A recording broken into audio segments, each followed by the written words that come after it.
Olá, irmãos e irmãs, muito bem-vindos a mais um momento de meditação do Santo Evangelho com o Padre Luciano de Almeida. Hoje, domingo, dia 11 de agosto, 19º domingo do tempo comum, e hoje nós comemoramos o Dia dos Pais. Então, antes de nós tomarmos em mãos a palavra, antes de nós fazermos qualquer outra coisa, eu quero convidá-los a invocarmos o grande Pai do céu para que esteja conosco, junto com o Filho e o Espírito Santo. Em nome do Pai, do Filho e do Espírito Santo. Amém. E agora sim, dizer que nesse dia nós rezaremos e ofereceremos as nossas Eucaristias, as nossas demais orações, todos nós, pelos pais que hoje comemoram o seu dia. Eu mando um abraço todo especial para o meu pai, o seu Armando, lá em Minas Gerais, para todos os pais espirituais que Deus colocou na minha vida, o pai Itamar, o pai Zezé e tantos outros, pedindo a Deus a graça de que esses homens sejam sempre muito abençoados, muito felizes e recebam um dia a sua recompensa por todo o bem que fizeram. E agora, vamos tomar em mãos a palavra e meditá-la. Palavra essa que está no Evangelho de João, capítulo 6, versículos de 41 a 51. Naquele tempo, os judeus começaram a murmurar a respeito de Jesus porque havia dito: eu sou o pão que desceu do céu. Eles comentavam: não é este Jesus o filho de José? Não conhecemos seu pai e sua mãe? Como então pode dizer que desceu do céu? Jesus respondeu: não murmureis entre vós. Ninguém pode vir a mim se o Pai que me enviou não o atrai. E eu o ressuscitarei no último dia. Está escrito nos profetas: todos serão discípulos de Deus. Ora, todo aquele que escutou o Pai e por ele foi instruído, vem a mim. Não que alguém já tenha visto o Pai, só aquele que vem de junto de Deus viu o Pai. Em verdade vos digo, quem crê possui a vida eterna. Eu sou o pão da vida. Os vossos pais comeram o maná no deserto e, no entanto, morreram. Eis aqui o pão que desce do céu. Quem dele comer nunca morrerá. Eu sou o pão vivo descido do céu. Quem comer deste pão viverá eternamente. E o pão que eu darei é a minha carne dada para a vida do mundo. Palavra da salvação, glória a vós, Senhor. Irmãos caríssimos, nós estamos novamente meditando o Evangelho de São João. E justamente os trechos em que Jesus se denomina o pão da vida, ou seja, o verdadeiro alimento que nós, os homens, necessitamos na nossa caminhada terrestre, para sermos fortalecidos diante das nossas muitas fraquezas, para sermos também fortalecidos diante das muitas tentações que o inimigo de Deus nos apresenta, e para que, com o coração e a alma fortalecidos, nós cheguemos à eternidade. Jesus é o verdadeiro alimento que nós, os homens, precisamos para travarmos a batalha espiritual que se apresenta diante de nós e vencermos essa corrida, completarmos a nossa carreira, guardando a nossa fé e recebendo, como nos diz São Paulo, a coroa da justiça que o próprio Senhor nos dará quando chegarmos diante dele no reino dos céus. E quando Jesus se chama o pão da vida, ele já deixa aqui prefigurada a Eucaristia, que é presença real do Senhor entre nós, corpo, sangue, alma e divindade de nosso Salvador. Jesus no meio de nós, seu povo. Não mais um maná que caía do céu enquanto o povo caminhava no deserto, mas o próprio Deus que se oferece a nós num pequeno pedaço de pão, escondido sob o véu do sacramento, e alimento este que nos fortalece e nos ajuda nessa caminhada. Ora, quantas vezes nós já pensamos em desistir do nosso chamado? Já pensamos em abandonar o caminho de Deus? Quantas vezes nós, por uma fraqueza ou outra de alma, de corpo, nós já tivemos essa tentação de deixarmos tudo para trás, nos isolarmos do resto do mundo e, sobretudo, da comunidade cristã, por uma decepção, às vezes por uma incompreensão, por um momento difícil da vida familiar, um problema financeiro, quem sabe até um problema de saúde. E a primeira coisa que passou pela nossa cabeça é a de que Deus nos abandonava e que não teríamos força para cruzar este caminho, para travar essa batalha e sermos vencedores. Ora, quantas vezes nós já tivemos essa tentação? E essa tentação, caríssimos, não é um privilégio nosso. Muitos homens e mulheres de Deus tiveram a mesma tentação. Isso está descrito na primeira leitura da celebração eucarística de hoje, do primeiro livro dos Reis, quando Elias, caminhando em direção a Horebe, por conta de todas as dificuldades do caminho, decide abandonar a sua missão. Refugia-se à sombra de uma árvore, um junípero, ali pede a morte para si, porque não crê mais ter condições de levar adiante o projeto que Deus lhe havia encomendado, e ali adormece esperando morrer. Não tinha água, não tinha pão, estava com fome, cansado, até mesmo angustiado por tantas perseguições que vinha sofrendo. Quando nós temos a coragem e a capacidade de reconhecer a nossa miséria e a nossa fraqueza, quando nós, de fato, entendemos que toda a ação evangelizadora, que todo projeto divino não é nosso, mas vem de Deus, que as forças para cumpri-lo não são nossas, mas são dadas por Deus, o que acontece conosco? Nós somos refeitos na graça e no amor de Deus. O próprio Senhor visitou Elias por meio do seu anjo e trouxe a Elias pão e água.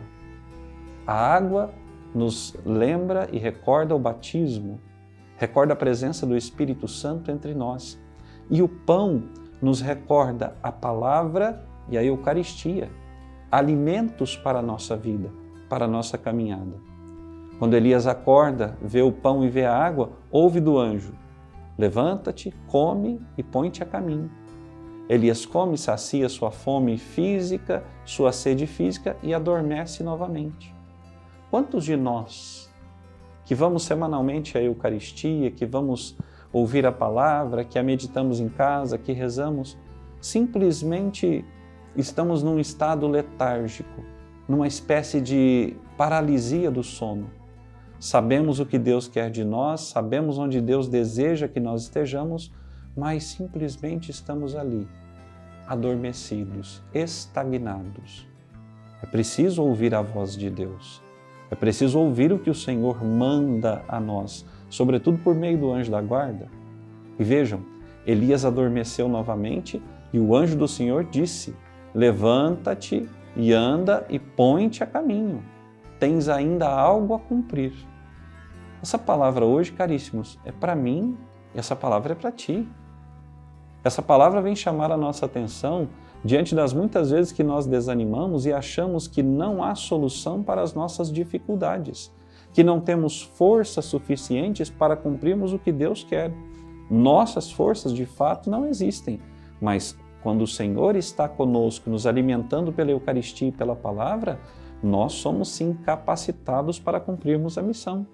Até porque o próprio Jesus já nos recordou isso.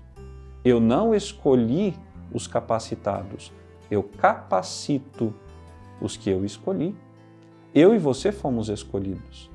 A mim e a ti o Senhor oferece-se na Eucaristia.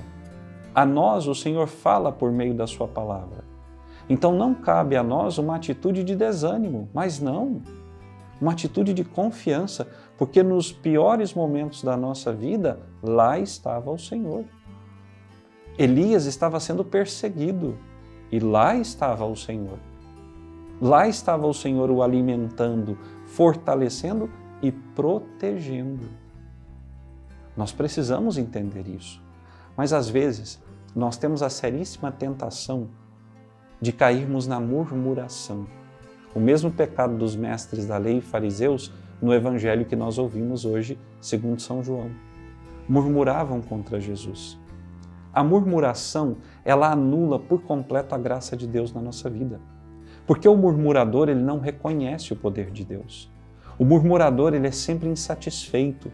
Deus pode se derramar inteiro diante do murmurador, que ele continuará murmurando. E por quê? Porque não tem fé.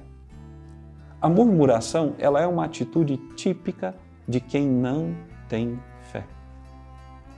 Você e eu murmuramos? Se murmuramos, precisamos nos fazer uma segunda e mais importante pergunta. Nós temos fé? Porque quem tem fé aguenta tudo, suporta tudo, crê tudo, espera tudo, porque sabe que a sua fé não será em vão. Aquele que tem fé foge da murmuração, foge de qualquer tipo de comentário que coloque em risco a sua saúde espiritual e até mesmo física. Aquele que tem fé entende que não pode ficar dialogando com a tentação, que ser corajoso numa ocasião de tentação é fugir dela, é ir para longe. Porque o inimigo conhece as nossas fraquezas, ele sabe por onde nos pegar, porque ele é um observador exímio. Portanto, quando se apresenta de nós uma oportunidade para o pecado, quando vem ao nosso coração o desejo de murmurar, nós devemos imediatamente mudar de caminho, sair daquela zona, porque nós podemos sim pecar gravemente contra o Senhor, desmerecendo o seu amor, a sua bondade, a sua misericórdia, o Espírito que Ele derrama em profusão sobre nós. Uma vez que nós vivemos assim, longe da murmuração, dando crédito a Deus e crédito também aos nossos irmãos, através dos quais Deus muitas vezes nos fala, nós vamos nos recordar daquilo que São Paulo hoje, na segunda leitura da carta aos Efésios, nos pede, que nós vivamos em paz com todos, que sejamos unânimes no amor, que sejamos concordes, que tenhamos uns pelos outros sentimentos de Deus, sentimentos fraternos. Porque quem se alimenta da Eucaristia, quem se instrui pela palavra, quem vive pela sua fé, tem as atitudes do próprio Deus. A Eucaristia, vai dizer Santo Agostinho, é Cristo conformante. Uma vez que eu recebo a Eucaristia vai dando a mim a forma de Cristo, ou seja, os pensamentos, as ações, as palavras de Cristo.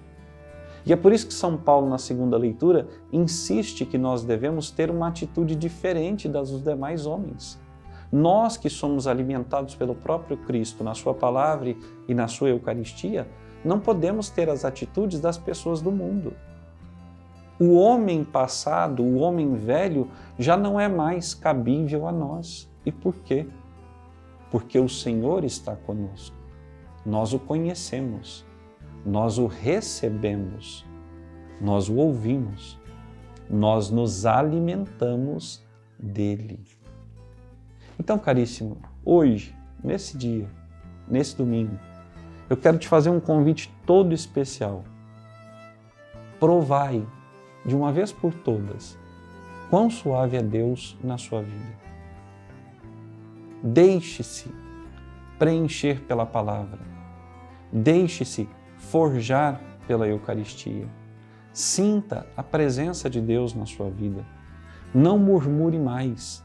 Entenda que toda e qualquer dificuldade que o Senhor permitir na sua vida é para o seu crescimento e salvação. Confie que o Senhor nunca lhe deixará faltar nada que seja necessário.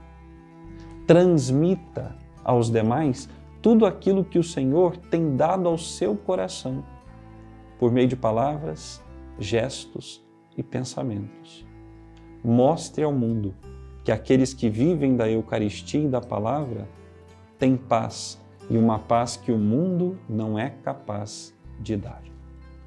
Quero mais uma vez desejar um feliz Dia dos Pais a todos os pais, suplicando muitas graças e bênçãos sobre os senhores, pedindo à Virgem Santíssima que estejam sempre ao vosso lado, dando aos senhores a capacidade, a força de cumprirem com seus deveres. E eu os entrego também aos cuidados de São José, o pai da grande família de Nazaré, que seja também o vosso exemplo e o vosso sustento. E agora, recebam a bênção final. O Senhor esteja convosco.